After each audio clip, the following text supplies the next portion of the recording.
My dad was the mayor of Carrboro. My mom was a nurse at Duke Hospital, both alpha personalities. You put two alphas in the same household, there's going to be some furniture moving. Right. And here I was, lost. So my purpose is helping people to be a little bit less lost, because my entire life has been, a lot of it has been lost. Gotcha. All right. Well, that's deep. And speaking of purpose-driven life and everything, hey, Dean, if you could, because if you can, I'll reach out and do it. But can you bring Tanya into the conversation? Because Tanya is one who we had on last week, and she's definitely living a purpose-driven life out of the Los Angeles area, and it's about to be, well, she was supposed to have been honored earlier, but that honoring did not quite happen because of what's going on with the virus and everything. But the date is, I think, still slated for April, but Tanya can share a little bit about what purpose-driven life has meant to her, because she's been doing this work, and work similar to what you've been doing, Nicole, in terms of, like, helping kids and everything, but she's been using theater and doing it for a number of years out in the Los Angeles area, so much so that the people that are out there in Hollywood honor and recognize what she's done. She's done it both using music and theater, if I remember correctly, and possibly film. But she'll explain that more in detail when she talks. But, Tanya, have you been following the conversation at all? I have. Hello. Good afternoon. Yes, I have. Good afternoon, Tanya. Tell folks a little bit about what purpose-driven life means to you, and how and some of your own work, and how that purpose-driven life is helping you with what you're doing. Well, Mark, how are you? It's wonderful to hear your voice again. Very interesting conversation. Well, first of all, being a veteran in this, I've worked in entertainment, as you know, 44 years. I have been in entertainment for 44 years and 20 years with my entertainment company full-time. So I tell you, there's layers to this.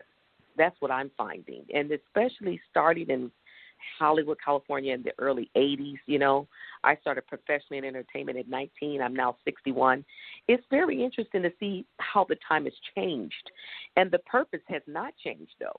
That's the interesting part. The reason for that is simply because every single person here has the same goal and desire and the hunger for entertainment, whether it be dance, singing, acting, writing, or the like. Everybody has that hunger, but to get there, the hard pill to swallow. And right now, they shut us down. They shut us down. Right. The whole city, you see, the heartbeat of the city is gone, because entertainment, whether anyone likes it or not, it rules the world. Entertainment and sport rules the world. It really does. Whether it be in the form of music, sports, entertainment, film, commercial, everything we do is centered around what? Entertainment, our televisions, our social media, our YouTube. So with that being said, the purpose is always the same for every single artist. They have the desire to get into the industry. They have the desire to show their gifts and talents. They have a desire and hunger for the stage, the hunger and desire to entertain people, as it was mine. So that's how I see it. That part hasn't changed. What has changed is how to get into the industry. And that's where I've become, pretty versed in helping the young people to do that. Yeah. So that's what I see. Yeah. Definitely. I want to hear more about that, and you might be able to give Nicole some advice, because, like I said, she's working with a lot of teen ladies and everything, and she's been doing it, like she mentioned earlier, out of South Carolina and North Carolina, but I don't know whether any of her people have the kind of desire to do acting or whether they want to go into professional fields. She'll be able to tell you that and everything. But I do want you to kind of like share a little bit of your story. Before I get to that, Dean, can we bring in J. Rob as well? Because I want to bring in J. Rob because he's got a thing called The Hype Show, which is also very much involved in the entertainment world here in our area of North Carolina. So, Dean, can you help me bring in Jay?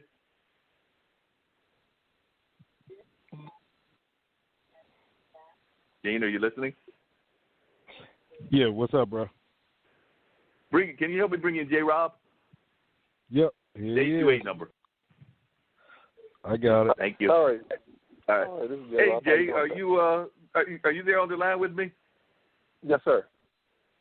Hello. I don't know if you've been following the conversation because I think you called in later, but we've been talking to a combination of guests here today, me and Dean, and we've got Nicole Jones, who's got Divine Girls out of the Columbus, South Carolina area, but also done some work in Charlotte. We've got Derek Drakeford, who does purpose-driven universities that he's offering free to people. And Tanya Brooks was a well-known entertainment person out of the Los Angeles area, has worked in the field for 40-odd years and everything, and was about to be honored before this whole virus thing came around. And they had a certain date. I think that date probably has been moved. At least that was the information we got last week. But she's done great things in that community. And then, of course, you're doing stuff. You got the Hype Show. I did listen to some of the videos that you brought me and everything, or sent me. And, of course, the Hype Show deals with a lot of issues. Some of the issues that Nicole deals about. Y'all on the show have dealt with things like abuse and things like teen pregnancies and things along those lines. And y'all have also had fun with your games. And then you've also put out some movies that you're working on and everything. So tell a little bit about J-Rob and what J-Rob is all about. I just gave us a little bit of what y'all are about, but tell a little bit more, and it will continue this round-robin conversation. This is really about self-image and purpose-driven life and how we can cope with the day and time that we're in on this particular day and time with all that's going on around the world, and particularly with what's kicking in with the virus and everything. Hey, well, my name, as you said, is J-Rob. I have an independent entertainment company in Hickory, North Carolina, which is 45 minutes outside of Charlotte. I had a radio show on 103.3 FM in Solar, Charlotte. And what we did is we brought in independent entertainers, and we gave them a platform to shine a little bit. As you said, on my radio show, we interviewed the artists, we played their music, we had game shows. We brought a plethora of people. We brought, like you said, we had people from psychiatrists on our show to entertainers to actors to politicians. And we just wanted to get their stories out there. Yeah, definitely. Y'all have been doing good. Are you familiar with Derek? Because he's actually done some work in the Charlotte area as well, and he's the one that's got the Purpose-Driven University. No, I've been in Charlotte. I was in the Charlotte area for only like 3 years, which is a couple of years ago. I came down here this is 2017, I believe.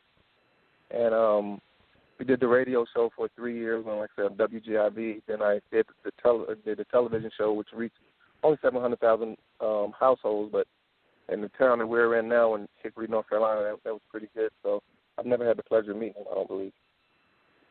Cool.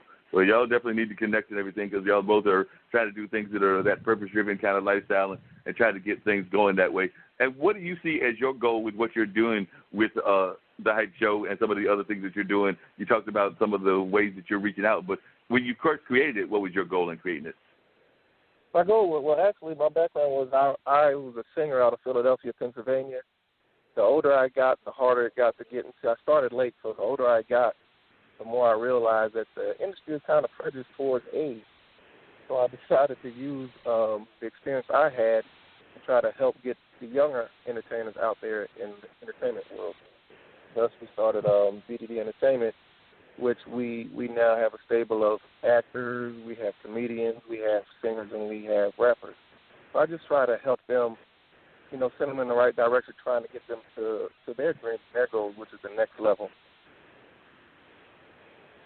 So, Tanya, you're hearing this. That's very similar to what you were doing in Los Angeles. So what advice would you give to Jay as he's doing this here in this area? Because, like I said, you've got this experience of having done it for 42 years. As I remember correctly from last year, you had worked with Stevie Wonder and some other legendary performers. So you definitely have a wealth of experience in the industry. So as other folks are trying to both cope with this entertainment world, and it is a rough world and everything, what advice would you give to folks as they're trying to navigate this, particularly as we're trying to navigate it in this new era that we're in?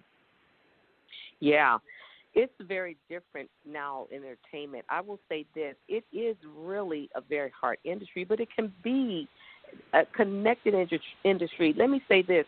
On to the first young lady, my advice, first of all, a book. I have a friend that has his first publishing company called Noah Publishing, and he's a world-renowned drummer and a friend of mine over 30 years. And he started a first faith-based, book publishing, and he's doing major things with several top people. And one thing he told me last week, I believe, he was saying to me that whole thing has changed as well. This is another, layer of entertainment, okay? Books. So books is a really quicker way, believe it or not, to really jump into entertainment. It's really just connection and marketing yourself. one of my clients who was on Good Morning America, her name is Larea Gaston. I think I told you about her from Lunch on Me. She was interviewed by Robin Roberts last year, and her book is coming out in 2021. Well, I'm glad it didn't come out in 2020 with all that's going on now. They waited. She got a major New York book publisher, gave her the big fat budget, had a New York bestseller author write her book, and we're going to release it next year. Now, what's the interesting thing about this? She had a big publisher out the gate, just marketing her, do her whole book. She is a very accomplished, very talented actress. When I met her 10 years ago, I trained her in acting. Now, look at here we are 11 years later, and what is Larea doing? She has her own Lunch on Me program. She has her own Feed the Homeless program and a store, and wrote a book. You see what I'm saying? So entertainment is intertwined. So my advice to you guys is pull in all your other gifts and talents. That's some of the things I told the people I mentor.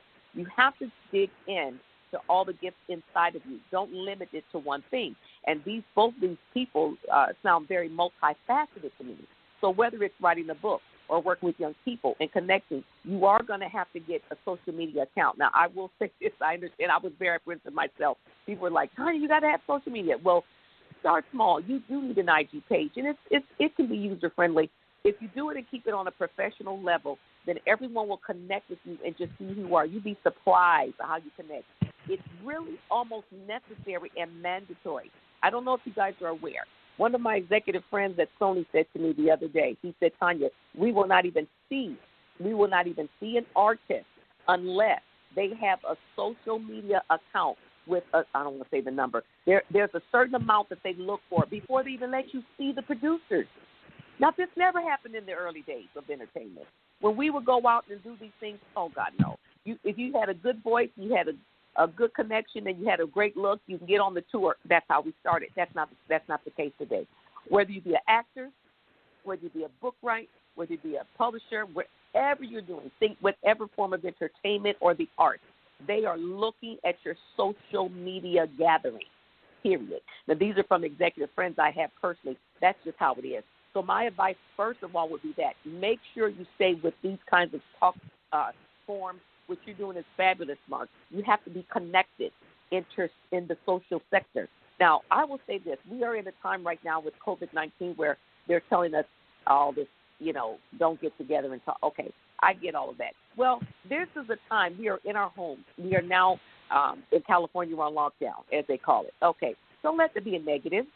You can now, this is an opportunity to now get out and connect all the things that you couldn't do, that you wanted to do. This is the time to delve into that. Write a blog. You'd be amazed how many people will find you. Start a YouTube account. I'm telling you, YouTube is a major forum. They're scouting people and pulling artists, book authors, all kinds of people just from YouTube.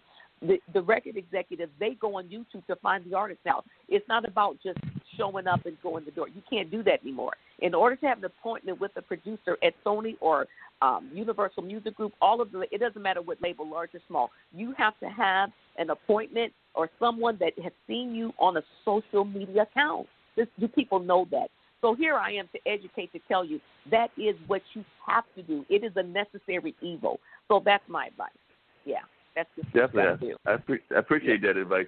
I'm just curious, and I want to hear from J. Rob as well as others that are doing this work. I'd love to hear from Derek as well.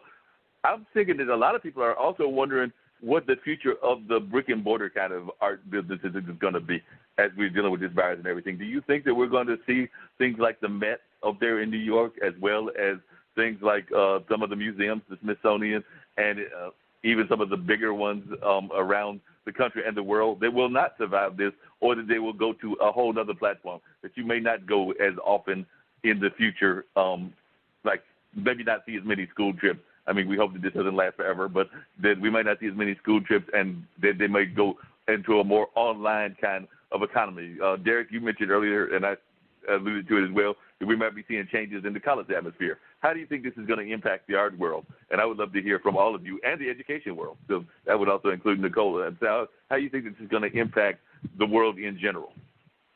I think the good news that came out of China today is that they opened up 500 movie theaters. And these 500 movie theaters have limited seating, so you still have space between the seats, but they have figured out a way to contain the virus